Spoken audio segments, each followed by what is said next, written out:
الهداف وسام ابو علي بيسجل هدفين وبيصنع هدف وحصل على ركلة جزاء ورجل المباراة للمرة الثالثة على التوالي وعن جدارة واستحقاق. حقيقي بقى عندنا مهاجم اكتر من رائع، ومن ايام عماد متعب ما شفناش مهاجم بيسجل من ضربة حرة، لكن وسام ابو علي هيدمر الارقام لو مستواه فضل بالشكل ده، بس ربنا يبعد عنه الاصابات.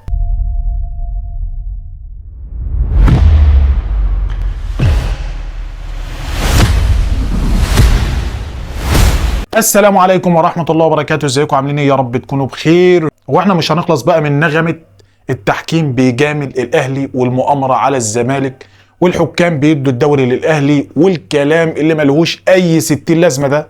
يعني انا مش شايف مبرر لكل الكلام اللي عمال بيحصل ده.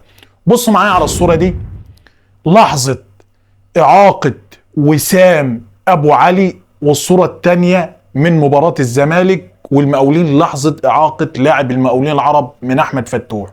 وقارن أنت كمشاهد بين الصورتين. يعني مش فاهم يا جماعة، الجمهور عنده وعي غير طبيعي في الحالات اللي زي دي. ما تجيش تقول لي خبير تحكيمي ومش خبير تحكيمي والكلام ده. يعني الكل فاهم وعارف، وفي عينين بيشوف بيها وما بيشجعش كرة غير اللي فاهم فيها. فالكل فاهم وعارف دي ضربة حرة ولا رمي التماس ولا ركنية ولا ضربة جزاء ولا تسلل.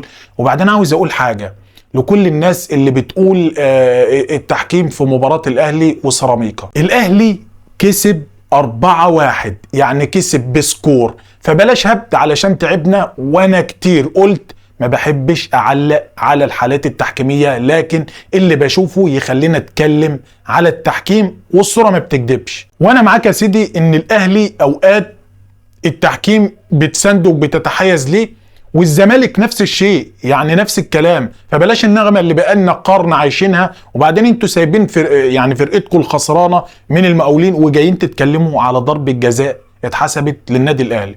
دي كانت نقطة مهمة جدا، هي نقطة التحكيم، كان لازم اتكلم فيها، وكان لازم اتكلم على اللي بيحصل من الناس. تعال بقى للمتعة اللي قدمها وسام ابو علي من خلال مباراة الاهلي وسيراميكا. وسام ابو علي سجل الهدف الاول زي ما انتم شايفين من كرة متحركة، ودي ما يعملهاش غير المهاجمين الكبار قوي. بعد الهدف ده امام عاشور دخل منطقة الجزاء من ناحية الشمال وسد التسديدة، عدت بعرض الملعب، لكن وسام حاول واتزحلق عليها علشان يلحقها، لكن كانت قوية جدا وبعيد عليه.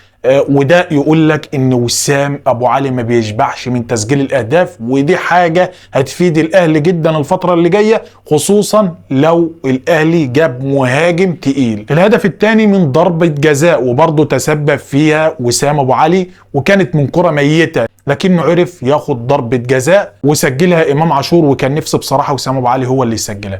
الهدف الثالث من ركلة حرة، يعني كرة ثابتة، لكن برضه سجلها وسام ابو علي. ودي من وجهة نظري، يعني دي من وجهة نظري فيها توفيق شوية او توفيق اكتر، لانها عدت من بين الحائط اللي كانوا عاملينه لاعيبة سيراميكا، لانها لحظة التسديد من وسام خدوا قرار انهم يبعدوا عن بعض، وده اللي حصل للكرة انها تدخل هدف ويكون الهدف الثالث. الهدف الرابع بقى اسيست من وسام لعمر كمال اللي كان لسه نازل. النقطة الأولى، ركز على وسام أبو علي، ركز على وسام أبو علي اللي فرقته كسبانة 3-1، هو واقف فين؟ ركز معايا، هتلاقيه واقف في مكان مش مكانه خالص، ده مكان لاعب مساك، ومع ذلك الراجل راجع مع فرقته وبيساند الدفاع في الوقت بدل الضايع، يعني المقدر ب8 دقايق.